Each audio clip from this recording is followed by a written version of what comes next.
it's Christy. So excited to be back with you on the Lawnfawn YouTube channel. Today I'm going to be making a card using the brand new Highland cows plus heart tree, it's a bird, and all the speech bubbles. I've stamped my images in Lawnfawn jet black ink and I'll be coloring with my Copic markers. The colors that I chose for my Highland cows are E30, E35, E37, and E39. These are browns that have just a tiny bit of a reddish undertone, so I thought that they would work really well. I'm going to take that E39 and lay in some shadows along the sides of the ears where they connect to the head, also right under the head on that neck and chest area, on the sides of the legs and around the little ruff where the tail connects to the body, and then also up under the hairline. And then I also added in a little E37, and then I will blend out with the E35. I'm going to fill in the ears and the legs completely with that E35, but for the face and the chest area, I am going to leave a little bit of room for that E33, just so we get some nice variation in there. So I'll just fill in any remaining white space with that. And then once I have this little guy done, I'm going to color the other two just the same. And since I had never colored a Highland cow before, I wanted to do the first one kind of like as a test to see if I liked how the colors turned out and the placement of all of those. And once I was happy with that, then I continued to the other two, and I will color them both at the same time rather than switching back and forth between markers. That just saves a little bit of time. And I am placing the shadows in basically the same places as the first little guy. The only difference is that the first one was facing completely forward, and then the second little guy is facing toward the right, and the third is facing toward the left. So I did flip my shadows around based on how they were facing. So I always like to put the shadows on the back of the body and keep the face as light as possible so that you're able to make out all of their adorable features. You can see that for the bottom two that have their eyes showing, even though they're closed, they have those sweet little winky eyes. So I am steering clear of those with my darkest shades. I want to make sure that I go over at least part of the eye with my highlight so that they're clearly visible. And I'm thinking that I'm going to do one of these guys for my Ways to Color Critters series. It's a video series that I do on my channel where I pick one critter and then color it in multiple different color combinations and give them some different patterns and textures.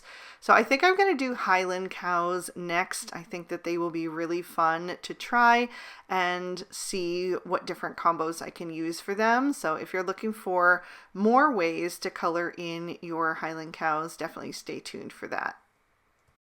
So for today, I thought it would be fun to have their hair in a slightly lighter color combo, something that still matches in the same color family, but just is a bit lighter. So I kept the E33 and the E35. I wasn't quite sure if I was going to use the E35, so I'm actually starting with the E33, but I added in also the E30 and E31. So I'm going to lay in that E33 first and just follow the little drawn lines that are there to give them the little floppy bangs. And then I'm going to blend that out with the E31. And then I'm going to fill in with the E30 and kind of assess if I like it or if I want there to be a little bit more contrast. And I am someone who loves a lot of contrast in my coloring, so I did decide to add in that E35, and I'm just going to do a second layer here. I'm going to add that E35 right over where I had the E33, and then I'll blend out in the reverse once again. And that's just going to make the hair a little bit more saturated, but I'll still get those areas that are quite a bit lighter with that E30 and E31. And I'm also going to color in their muzzles to match. So I'm going to start with the E33 for that. I'll skip the E35 on the muzzle and just add a little bit of shadow with that E33. And then I'm going to blend that out with the E31. I'm going to leave the majority of the area for that E30 so it is nice and light in comparison to the rest of their body. For their horns and hooves, I'm going to go with some warm grays, and I'm using W00, W1, W3, W5, and W7. Going to add a touch of that W7 to the tips of their horns. I decided to give them a little dark area at the very top of their horns, and then I'll also add that to their hooves, and just adding a tiny little bit of that color because I still want there to be a little bit more interest than just the one flat shade. So I'm going to start blending that out with the W5. For the smaller hooves, I'm just going to fill in with the W5, so we'll just have the two shades there. For the foot that's kind of facing forward, so you can see more of it, I will fill that in with the W3, and then just bring that down a little bit further on their horns. And then I'm going to go in with the W1 and add a little bit of shading toward the bottom and side of those horns. And then I'll soften that with the W00. And I really like how that turned out.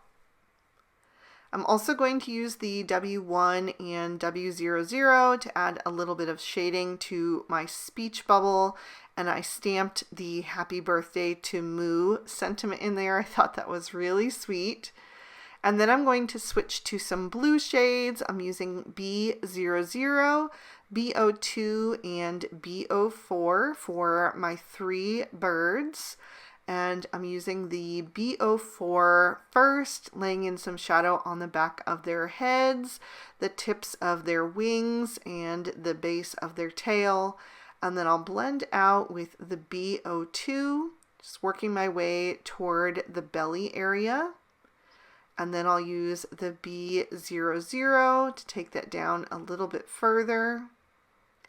And I'm going to come back and give them a different colored belly, so we'll come back to that in a minute. But while I have these blues out, I'm also going to add a stripe to each of my party hats, and I'll just do the bottom stripe on all of those. So next I'm going to bring in some pink shades. I'm using R11, R20, and R22. I'm going to give my critters some rosy cheeks. I'm going to do it on both the Highland cows and the birds using that R22, and then I'll blend around the edge of that R22 with the R20.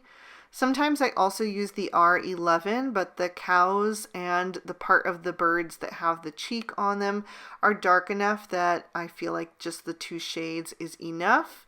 But I will add a bit of that R20 to my birds' bellies and then blend forward with the R11. And I needed to go one shade softer there to finish the transition into the rest of the blue, so I pulled in R000. And then I'm going to do another stripe on the party hats, and I will start with the R22, blend out with the R20, and then the R11 is going to be my highlight. Switching to some violet shades, I'm using V01, V04, and V05. I wanted to have all of these flowers kind of look like a field of heather or some other wild growing purple flower. So I went in with the V05 and dotted that in closest to the stem. And then I'm going to blend out with the V01. I'm going to skip over the middle shade just because they are so small. But then I'll also add another stripe to my party hats. And this time I will use that V04 as a medium tone. And then the V01 for the highlight.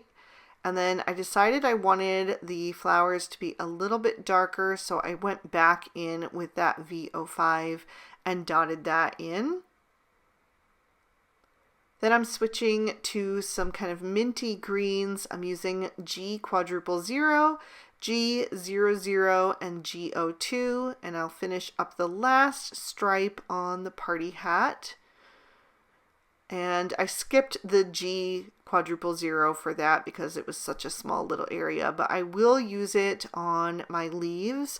I'm going to do my leaves in a couple different shades of green because I just wanted there to be some variation.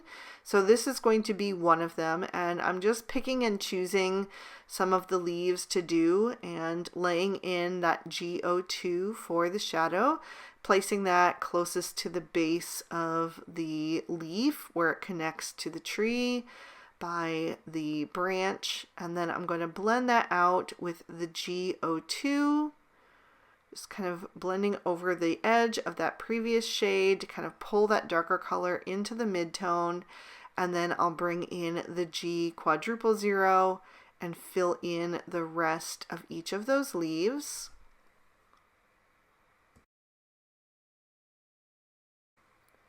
The next green combo I'm using is G14, G16, and G19. And these are also more blue-toned greens. So the G16 and the G19 especially have a touch of blue in them. And then the G14 kind of warms up this combo and leans it into more of a yellow-green. So I'm going to start with the G19 at the base of some of the leaves, and then I'll blend out with the G16, and then finish with the G14, just again making sure to go over the edge of the previous shade so that we get a nice smooth blend on these leaves. And I'll just fill in all of the rest of those. And then I'm also going to do the leaves of the purple flowers with this combo. So I'm going to do the G19, and then I'm just going to blend that out with the G14. I'm going to skip over the G16 since it was such a small area again. And then I wanted to have a few leaves in there that were a bit warmer in tone, so I went with yellow greens this time. I'm using YG03, YG05, and YG07, and I will add the YG07 as my darkest, closest to the base of the leaf. Then I'll blend out with the YG05, and then fill in with the YG03. And I really like how those three different combos just bring this tree to life. I think they're so pretty together. I'm going to use Y13 and Y15 to color in the stars on the top of the party hats, and just the Y15 for my bluebirds' beaks. And then I'm going to color in the rest of the tree with E50, E51, E53, and E55. I wanted a brown that looked very different to the Highland cows, so I went with more of a muted shade of brown and also one that doesn't really have any red undertones. So I'm starting with the E55 on the edges of the trees and the underside of each of the branches and a few of the little crooks in the arms of the trees. And then I'm going to start blending out with the E53, just coloring my way around that heart that is carved into it. I will also add some shading around it so it really stands out in the center. You can also stamp something in the center of that heart, but I chose not to for today's card. I just didn't feel like it fit with the birthday theme, but I do think it's adorable and I do that sometimes. But I'm going to finish with the E51, and then I'll do the E51 with the E50 for that heart. And I did go back and add just a little extra of that E51 for some extra shadow. And then I'll trim these images out with their matching dies. For my background, I took the meadow backdrop portrait and die cut that out of some Bristol smooth surface cardstock. And I left it intact because I feel like it's easier to ink blend on when you don't have all of the little raised grasses possibly getting bent. So I'm going to bring in some Twisted Citron Distress Oxide ink and place that at the top of each of those hills. And then I'm going to bring in some cracked pistachio. I want to have the same kind of colors as I used on the leaves represented in the grasses. So I have kind of more of a yellow green, and then I also have some more blue greens. And the final shade that I'm going to use is Pine Needles. And I'll just add a little bit of that to the bottom of each of those hills, and then go back and blend over those areas until I'm happy with how it's looking. The thing about Distress Oxide inks is you really have to keep blending back and forth until everything kind of merges and melds together and you end up with a really pretty and effective look. So that's what I'm doing, just working my way back and forth until I really like how it's turning out. And then I can set that aside and switch to my sky panel, which is another piece of Bristol smooth surface. And this time I'm going to use some Broken China Distress Oxide ink. I wanted to go with more of a blue than like a blue-green because I had used blue Copics for the blue birds on the coloring. So I wanted a sky that kind of matched in tone with that. So I'm just turning that stencil until I get a different cloud formation each time, and even flipping my stencil over to the other side when I want a different look. And working my way down that panel, I'm going to do 3 different cloud formations, and then I will also add a little bit of ink down at the bottom so that last row isn't stark white and we still have that kind of dreamy effect as the rest. I'm also going to take a piece of pattern paper out of the Giddy for Gingham 6x6. This is the brand new paper pad by Lawnfawn. So I'm going to trim that down with the stitch rectangle frames. I'm using the largest die in that set. And I will save that center piece. I can use that on another project, but today I'm just going to be using the frame. I also need to stamp my sentiment, so I've popped an extra piece of white cardstock into my MISTI, and I'm stamping in VersaFine Onyx Black ink, and I love this sentiment, "Party till the cows come home." I just thought that was so fun. I love a good pun, and this is a really good one for those Highland cows. Then I'll pop my card base into my MISTI. I'm using the algae cardstock and stamping in Noble Fur ink. And I chose the little dancing cow, which I think is my favorite. I love them all, but this one just cracks me up. And the little sentiment that says, "Let your hair down." So now I've got all of the various elements of my card ready to go, and I can start to assemble. I've added some thin strips of Scotch 3M foam tape to the back of this meadow backdrop, and made sure to steer clear of where the grass lines are so that I can still tuck things into those spaces.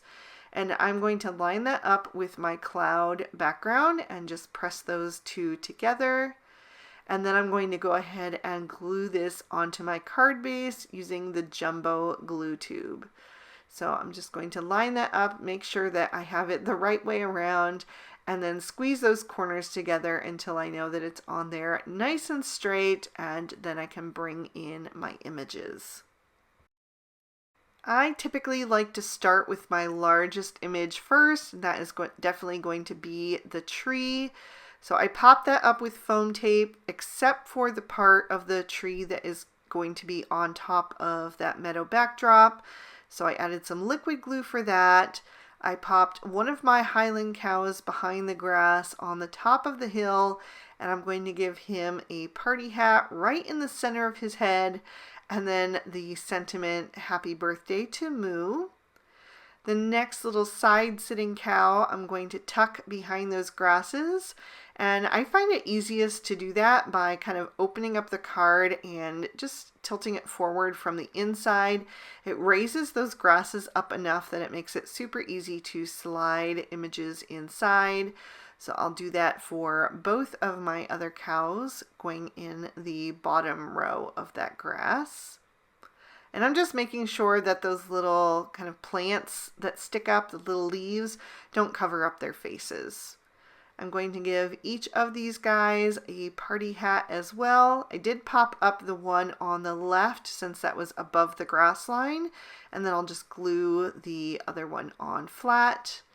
I'm going to add all of my flowers in next, and again, if they are going where they are touching the background, the cloud background, then I have a little tiny strip of foam tape behind them, but otherwise I'm using my jumbo glue tube to just tuck those in here and there around the scene and just make it look like a nice flowering field. And once I get my last two flowers placed, I'm just making sure that they look balanced in the scene. I'm going to put this one in that top row over toward the left, and then this final one is going to go back behind the cow over on the right. Making sure I have them at kind of different levels so that they look a little bit more natural. And then I have my three little birds. I'm going to glue the first one down on the lower part of the scene to kind of fill in a little bit of that green area. He's looking over toward the seated cow. And then I have another one that's going to be flying in front of the tree. So I have him popped up on a little bit of foam tape, except for his beak, which is kind of overlapping the tree. And then this final one I'm attaching with liquid glue on that top hill in front of the other sitting cow. And then I have my frame that I die cut that I am going to glue over the edge of the scene and kind of pull all of these colors together. So I'm just adding my liquid glue to the back of that, and then I will line that up carefully right over top of the meadow backdrop. And then I took my sentiment and trimmed that down with the smallest of the everyday sentiment banners, and I will glue that down to the bottom hill in the scene. All that's left is to add a bit of sparkle to this card, so I'm taking up my favorite embellishment, Stardust Stickles, and adding that to the party hats and the flowers. Just a little dot here and there so you get that nice little flash of glitter when you tip the card into the light. And that is going to finish this one off, so I'll lift that up so you can see it in a bit more detail and give you another peek at the inside. I really hope you guys enjoyed this one. If you did, please be sure to give the video a thumbs up and leave me a comment down below. I love to hear from you guys. Thank you so much for spending your time with me today, and I'll see you soon in the next one. Bye-bye.